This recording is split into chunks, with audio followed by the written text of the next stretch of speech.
हम आपके साथ हैं। बहन कुमारी मालती जी जिंदाबाद, जिंदाबाद जिंदाबाद, बहन कुमारी मालती जी जिंदाबाद, जिंदाबाद जिंदाबाद, बहन कुमारी मालती जी जिंदाबाद, जिंदाबाद जिंदाबाद, बहन कुमारी मालती जी जिंदाबाद। जिंदाबाद जिंदाबाद। बहन जी आज संघर्ष करो, हम आपके साथ हैं। बहन जी आज संघर्ष करो, हम आपके साथ हैं। बहन जी आप आगे बढ़ो। हम आपके साथ हैं।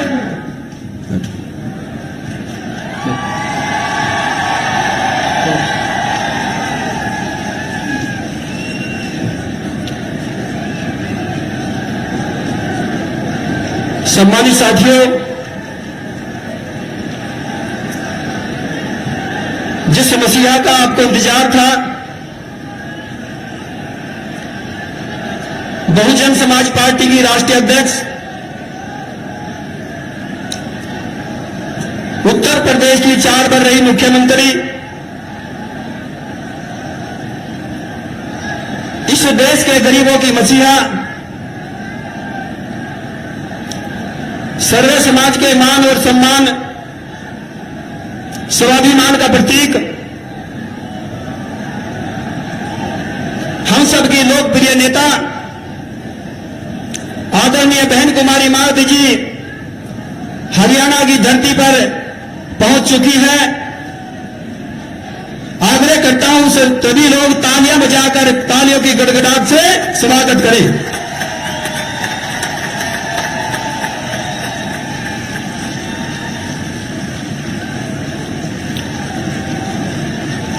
अब मैं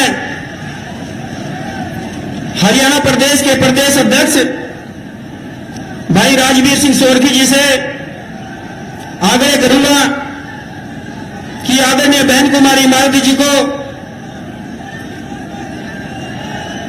सोने का मुकुट भेंट करके सम्मानित करने का काम करें। सम्मानित साथियों,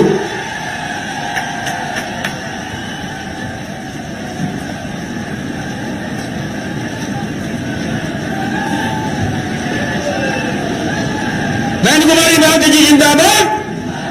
बहन कुमारी मालती जी जिंदाबाद, जिंदाबाद बहन कुमारी मालती जी जिंदाबाद, जिंदाबाद जिंदाबाद। अब मैं बहुजन समाज पार्टी की राष्ट्रीय अध्यक्ष, उत्तर प्रदेश की 4 बार रही मुख्यमंत्री,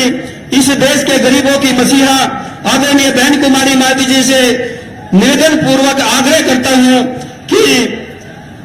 इस विशाल जनसभा को संबोधित करने का कष्ट करें। आदरणीय बहन कुमारी मालती जी।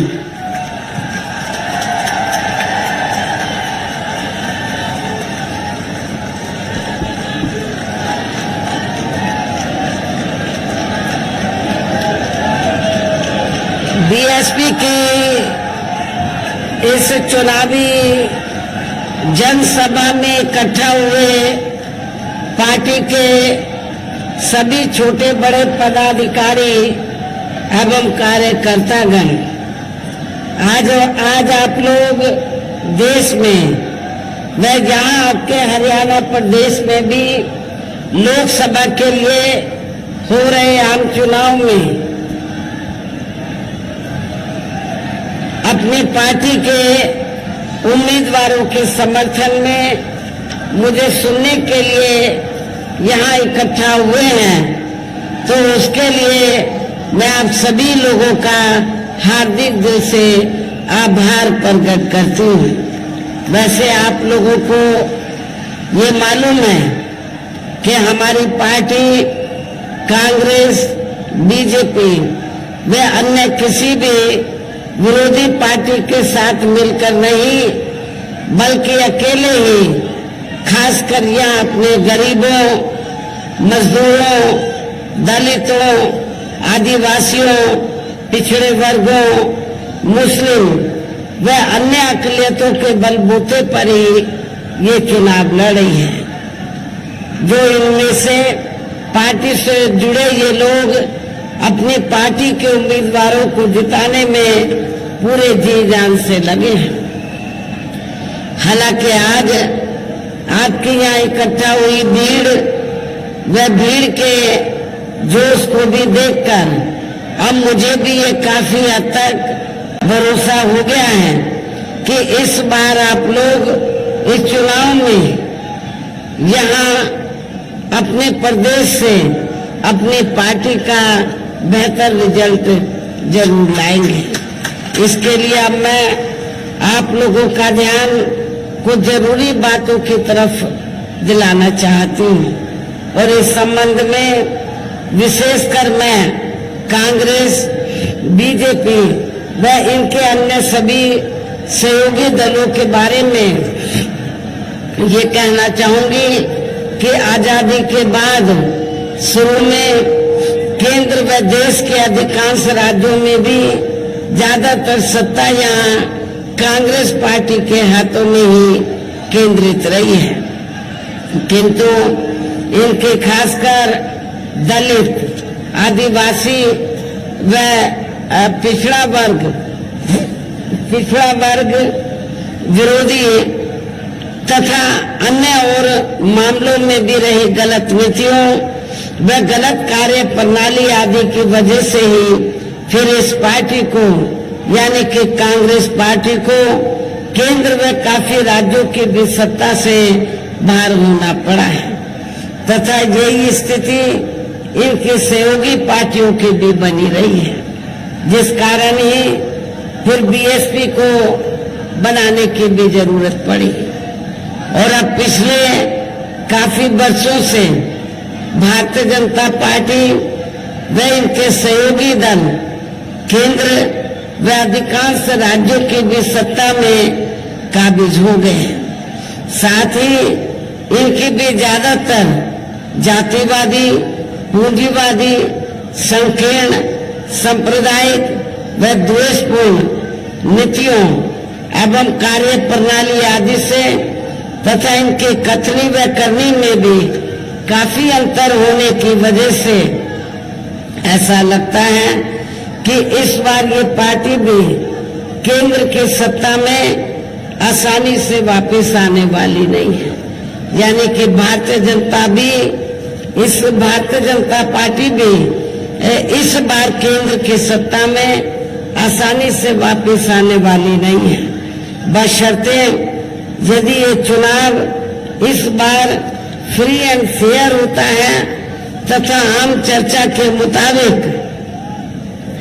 वोटिंग मशीनों में भी कोई गड़बड़ी आदि नहीं की जाती है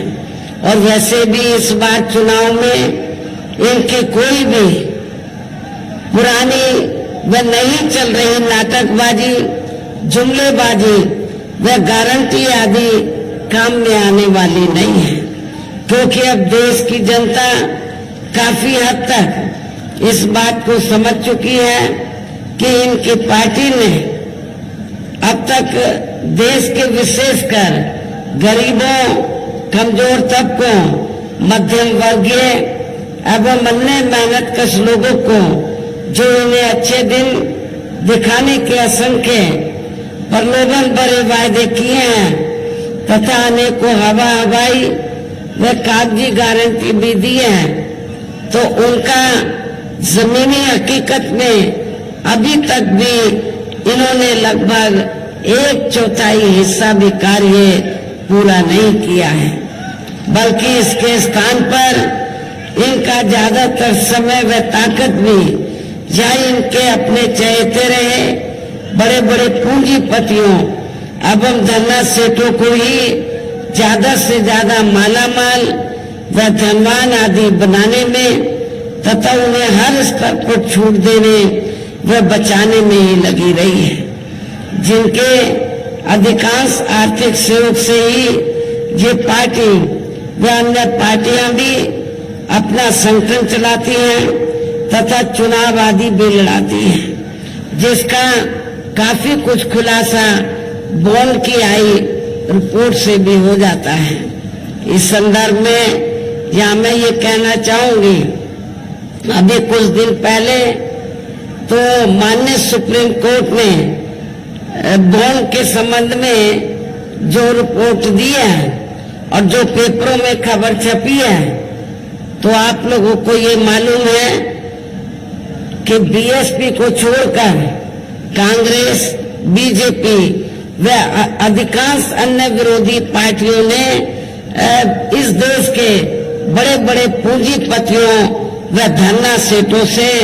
बॉन्ड के जरिए काफी मोटी रकम ली है,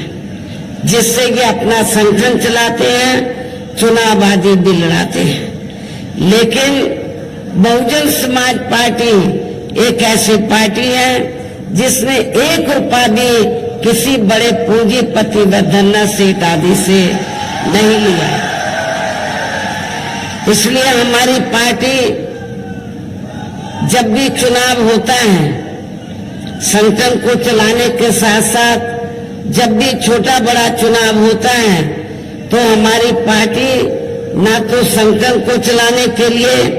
न चुनाव आदि लड़ाने के लिए किसी भी बड़े पूंजीपति से, धन्ना सेठ से पैसा नहीं लेती है। ये भी आप लोगों को मालूम है। लेकिन हमारी पार्टी अपने कार्यकर्ताओं के जरिए, मेंबरशिप के द्वारा या फिर मेरे जन्मदिन के मौके पर पार्टी के लोगों से थोड़ा थोड़ा धन इकट्ठा करके पार्टी के संगठन को चलाती है, वह चुनाव आदि भी लड़ाती है। ये भी आप लोगों को मालूम है। इसके साथ ही अब ऐसा लगता है कि कांग्रेस पार्टी की तरह ही बीजेपी ने भी केंद्र के तमाम सरकारी जांच एजेंसियों का ज्यादातर राजनीतिकरण ही कर दिया है। इसके अलावा देश के किसान वर्ग भी वर्तमान बीजेपी की सरकार में शुरू से ही अपनी विभिन्न समस्याओं को लेकर काफी ज्यादा दुखी व परेशान रहे हैं और अभी भी हैं। जबकि यूपी में 4 बार हमारी पार्टी की रही सरकार ने इनके हितों का भी, किसानों के हितों का भी हर स्तर पर विशेष ध्यान रखा है। हमने अपने चारों हुकूमतों में किसानों को खेती करने के लिए समय से सस्ते साधन उपलब्ध कराए और उनकी फसल का भी उचित दाम हमारी पार्टी की सरकार ने उत्तर प्रदेश में दिया। इतना ही नहीं, बल्कि केंद्र में पूर्व की रही कांग्रेस सरकार की तरह ही वर्तमान भाजपा सरकार में भी इनकी जातिवादी, हीन, सांप्रदायिक एवं पूंजीवादी सोच व नीतियों के चलते ही पूरे देश में सर्व समाज में से खासकर गरीबों, दलितों, आदिवासियों, पिछड़े वर्गों, मुस्लिम एवं अन्य धार्मिक अल्पसंख्यक समाज के लोगों का भी पूर्ण रूप से विकास व उत्थान आदि नहीं हो सका है। और इस संदर्भ में वैसे आप लोगों को ये मालूम है कि पूरे देश में यहाँ दलितों, आदिवासियों एवं अन्य पिछड़े वर्गों का सरकारी नौकरियों में वर्षों से अधूरा पड़ा आरक्षण का कोटा भी अभी तक पूरा नहीं भरा गया है। विशेषकर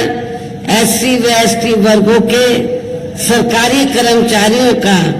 पदोन्नति में आरक्षण तो अब काफी हद तक प्रभावहीन ही बना दिया गया है। साथ ही केंद्र व राज्यों में भी विरोधी पार्टियों की रही सरकारों में इन सभी वर्गों को प्राइवेट सेक्टर में आरक्षण दिए जाने की व्यवस्था किए बिना ही इनकी सरकारों के ज्यादातर सरकारी कार्य अब प्राइवेट सेक्टर के जरिए ही इनके बड़े बड़े पूंजीपतियों व धन्ना सेठों आदि को ही दिए जाने के कारण अब इनको पूरे देश में आरक्षण का बहुत कम ही लाभ मिल पा रहा है। इसी प्रकार इनका अन्य और मामलों में भी शोषण व उत्पीड़न आदि होना अभी तक भी बंद नहीं हुआ है। इनके साथ साथ मुस्लिम व अन्य धार्मिक अल्पसंख्यक समाज के लोगों की भी हालत हर स्तर पर काफी ज्यादा खराब व दयनीय ही बनी हुई है, जिसका काफी कुछ खुलासा सच्चर कमेटी की रिपोर्ट में भी किया गया है। इतना ही नहीं, बल्कि पिछले कुछ वर्षों से केंद्र व अधिकांश राज्यों में भी बीजेपी व आरएसएस के सरकारों के चलते हुए अब इनका विकास एवं उत्थान आदि होना भी काफी हद तक बंद सा ही हो गया है। आए दिन इन पर खासकर धर्म की आड़ में हो रही जुर्म जाति भी यह काफी ज्यादा चरम सीमा पर पहुंच चुकी है। इनके साथ साथ अपर कास्ट समाज में से विशेषकर गरीब लोगों की भी हालत हमें कोई खास अच्छी नजर नहीं आती है। इनकी गलत कृषि नीतियों के कारण किसान वर्ग भी आए दिन आंदोलित ही रहता है। साथ ही इनकी गलत आर्थिक नीतियों की वजह से देश की अर्थव्यवस्था पर भी इसका काफी बुरा प्रभाव पड़ा है, जिससे यहाँ विशेषकर छोटे एवं मध्यम वर्गीय व्यापारी वर्ग भी काफी ज्यादा दुखी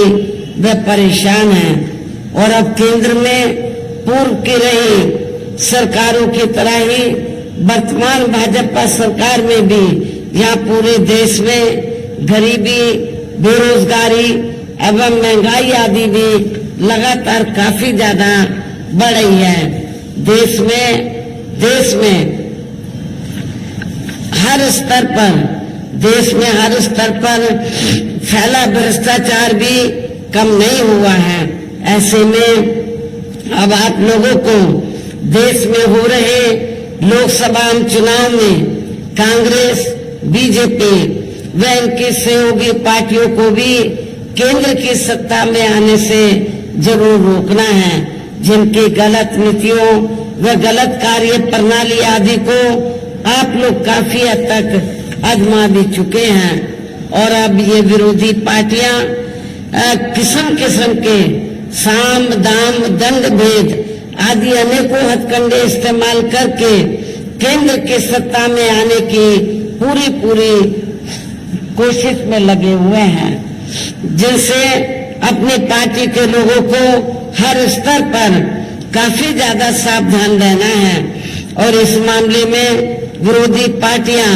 अपने अपने पक्ष में हवा बनाने के लिए खासकर मीडिया, ओपिनियन पोल व सर्वे आदि का जो बड़े पैमाने पर इस्तेमाल कर रही हैं, तो उनसे भी अपनी पार्टी के लोगों को बिल्कुल भी गुमराह नहीं होना है। इसके साथ ही विरोधी पार्टियों के विभिन्न रूपों में जारी किए गए इनके हवाई व प्रलोभन भरे चुनावी घोषणा पत्रों एवं वायदों आदि के बहकावे में भी पार्टी के लोगों को कतई नहीं आना है, जिन्हें ये पार्टियां चुनाव खत्म होने के बाद ज्यादातर अमल में नहीं लाती हैं। और अब जिन पर से देश की जनता का अधिकांश विश्वास ही उठ गया है। यही खास वजह है कि हमारी पार्टी किसी भी चुनाव में अपनी पार्टी का कोई भी चुनावी घोषणा पत्र आदि जारी नहीं करती है। और वैसे भी हमारी पार्टी किसी भी मामले में कहने में बहुत कम बल्कि कार्य करके दिखाने में ही ज्यादा विश्वास रखती है। और इस बात का सबसे बड़ा सबूत यह है कि उत्तर प्रदेश में 4 बार हमारी पार्टी के नेतृत्व में रही सरकार ने चुनाव में पार्टी के बिना जारी किए गए घोषणा पत्र के ही प्रदेश में आम जनहित में काफी कुछ ऐतिहासिक कार्य करके दिखाए हैं, जिनके अब देश में अधिकांश पार्टियों की सरकारें काफी नकल भी कर रही हैं। जबकि इस मामले में हमारी पार्टी का ये कहना है कि यदि इन पार्टियों के स्थान पर केंद्र में हमें अपनी पार्टी की सरकार बनाने का मौका मिलता है, तब फिर हमारी पार्टी की बनी सरकार केंद्र में जहां अब तक की रही सभी विरोधी पार्टियों की सरकारों की तरह केवल हवाई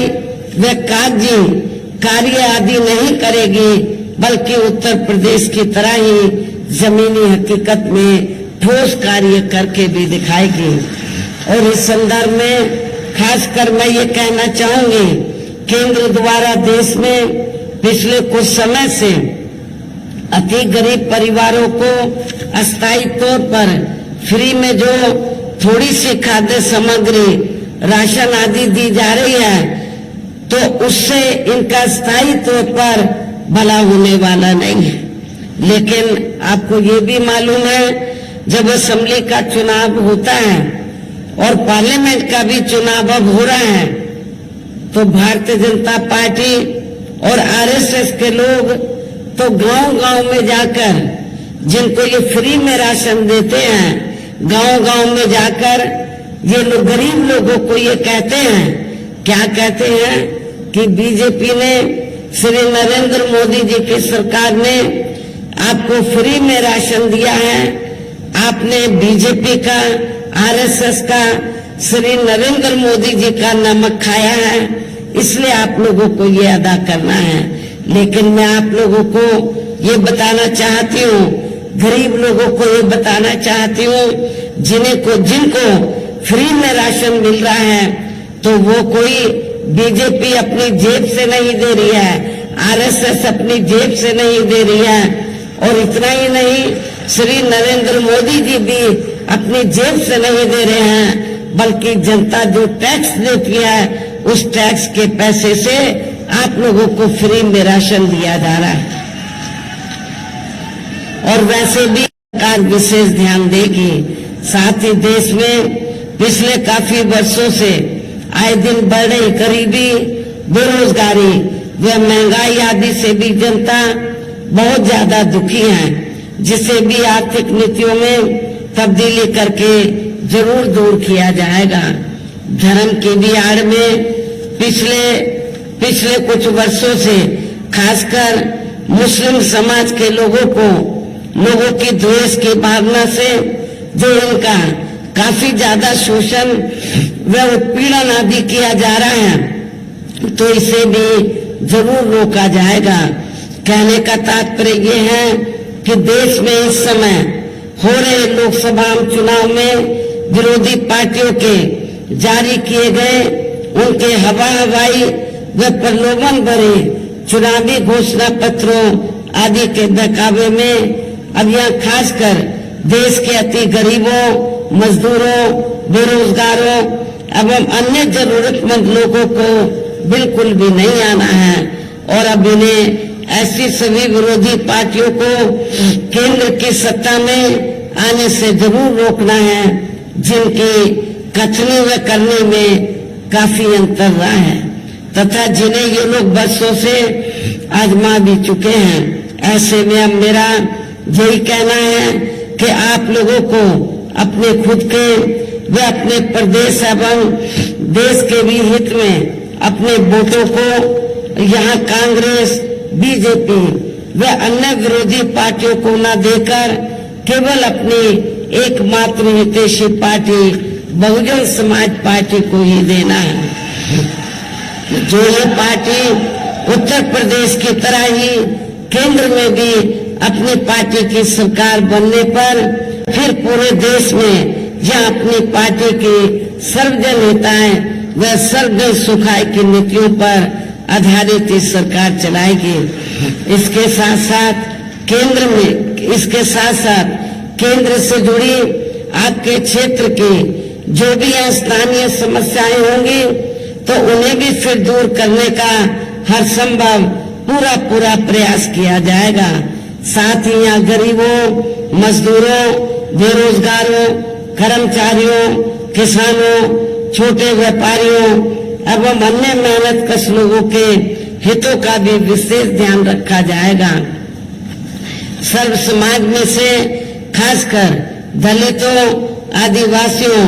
पिछड़े वर्गों, मुस्लिम व अन्य धार्मिक अल्पसंख्यक समाज के लोगों के विकास व उत्थान के साथ साथ हर स्तर पर इनकी सुरक्षा आदि के लिए भी प्रभावी कदम उठाए जाएंगे। और तभी फिर यहाँ वास्तव में अपने देश के महान संतों, गुरुओं व महापुरुषों में भी विशेषकर महात्मा ज्योतिराव फूले, श्री छत्रपति शाहू जी महाराज, श्री नारायण गुरु, बाबा साहब डॉक्टर भीमराव अम्बेडकर एवं मान्यवर श्री कांशीराम जी आदि का अधूरा रहा सपना जरूर साकार हो सकता है, जिनको यूपी में हमारी पार्टी की रही सरकार द्वारा हर स्तर पर पूरा पूरा आदर सम्मान दिया गया है। इन्हीं खास बातों के साथ ही अब मेरा पार्टी व मूवमेंट के हित में यही कहना है कि हमारी पार्टी ने आपके हरियाणा प्रदेश में जिनको भी लोकसभा के लिए चुनाव के मैदान में उतारा है, जो यहाँ आपके सामने मंच पर भी मौजूद हैं, तो उन्हें आप लोगों को जरूर कामयाब बनाना है, जिसके लिए यहाँ पार्टी के केंद्रीय व स्टेट के कोऑर्डिनेटर तथा स्टेट की पूरी कमेटी व यहाँ के अन्य सभी स्तर के छोटे बड़े पदाधिकारी एवं कार्यकर्तागण आदि पूरे जी जान से लगे हैं। और अब अंत में मेरा यही कहना है